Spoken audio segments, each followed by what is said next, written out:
Welcome back to Earth's Medicine, where we explore the healing wonders of Mother Earth with a Jamaican flavor.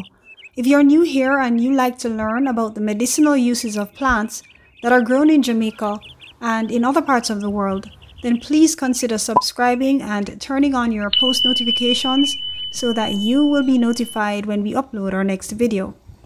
In today's video, we will be exploring the interesting medicinal uses and other uses of castor bean plant, which is a very old plant that has been used in traditional medicine since ancient times to treat numerous maladies. So without further delay, let's get right into the video.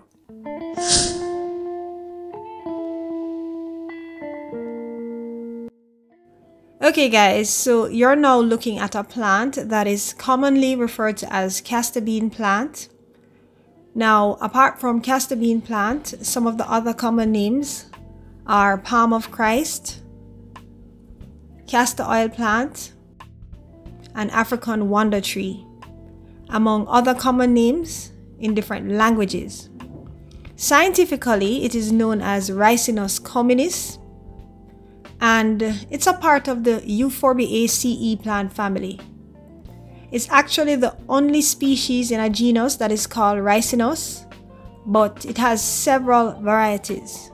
Now I know that some of you may be thinking that castor bean plant is a bean because of its name, but it's not.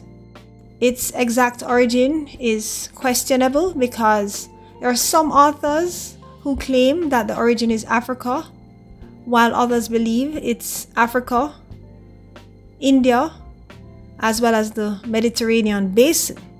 But it is distributed here in Jamaica as well as in other tropical, subtropical, and temperate areas around the world.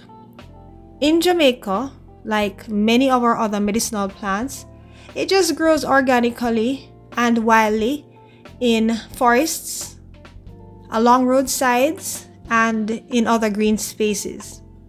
Now, in terms of the description, castor bean plant can grow up to 40 feet depending on the location, and also depending on the variety, the stems, leaves, flowers, and seed pods can all have different colors.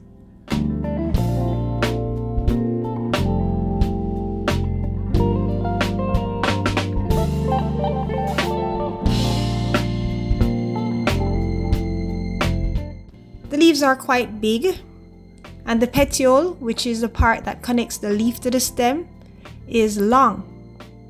The leaves are shaped like a star. They are also lobed, usually between 5 to 12 lobes. They are serrated along the edges and also arranged alternately on the stem. Now, these are the flowers, and as you can see, they are small. They also grow in clusters, and they don't have any petals. This plant has both female and male flowers. The female flowers are located at the top, and the male flowers are located at the bottom. And like I had mentioned before, they come in different colors depending on the variety. These are the seed pods of the green variety of castor bean plant. And as you can see, they are round and they have structures that look like prickles on them.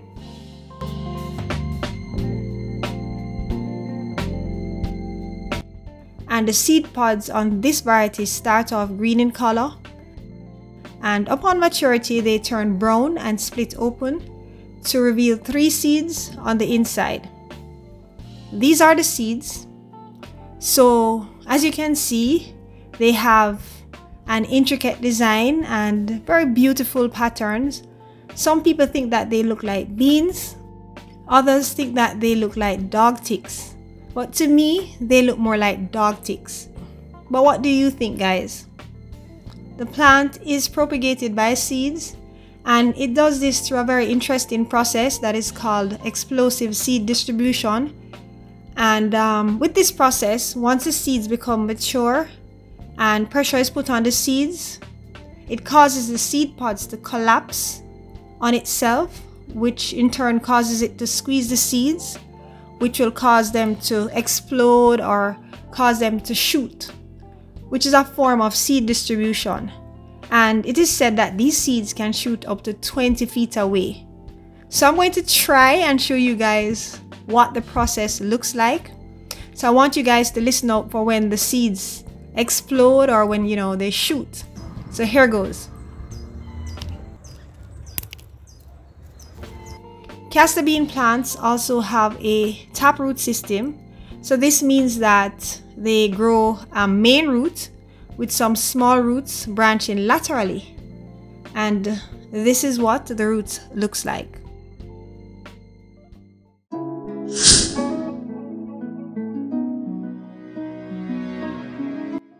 Okay guys, so these are just some of the medicinal uses of castor bean plant, but of course if you know of other uses, please feel free to share them in the comments.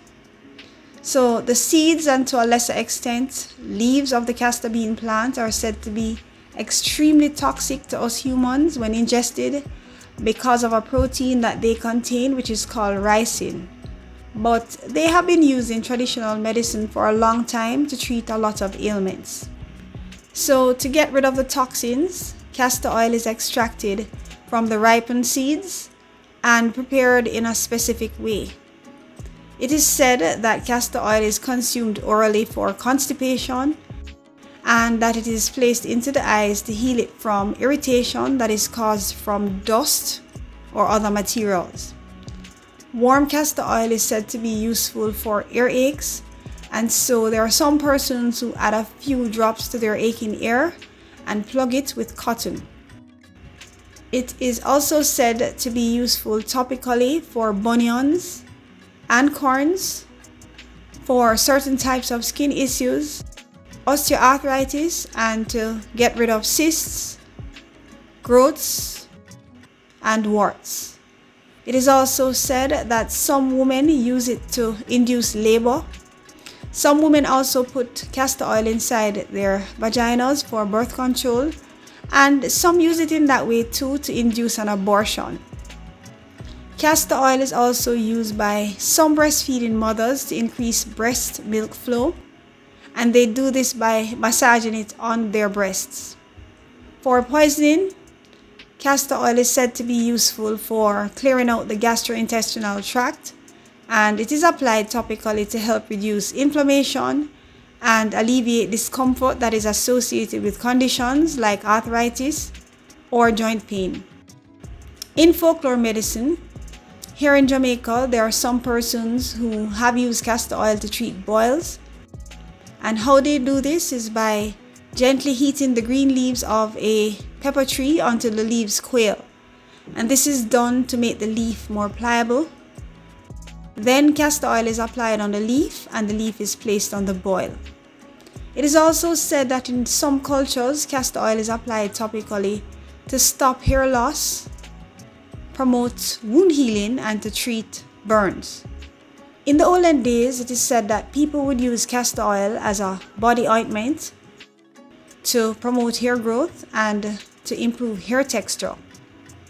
Castor oil is sometimes combined with other oils and used as a moisturizer.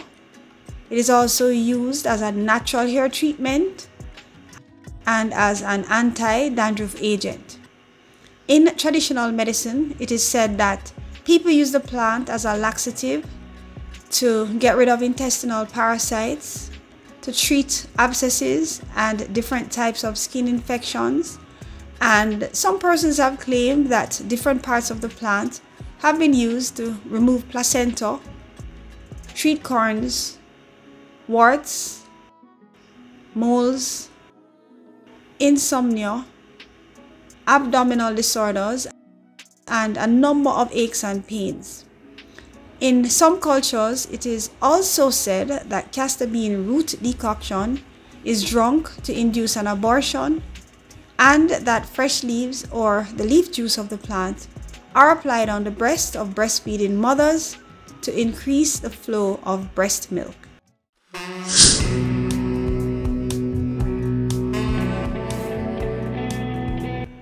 These are just some of the other uses, but again guys, if you know of any other uses, please go ahead and share them in the comments. So the plant is also grown a lot for ornamental purposes. Castor oil is used to make biodiesel. Some kids use the seeds to make shot pellets for slingshots. The seeds are used to make jewelry, for things like necklaces. Castor oil is used in the cosmetic industry to make lotions and other cosmetic products. It is also used as a repellent for moles and small rodents. In the olden days, castor oil was used as fuel in lamps by some people, and it is also used as a food additive.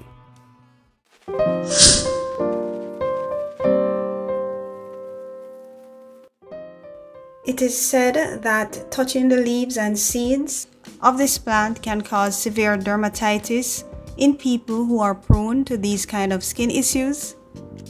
Large doses of castor oil is said to be unsafe for consumption. Castor oil is not recommended for pregnant women. It is said that some people could have allergic reactions when they use castor oil, and inhaling pollen from the plant is said to be a strong trigger for an asthmatic attack in people who suffer from asthma. That's it for now, guys. Please do your own research and see you in the next video.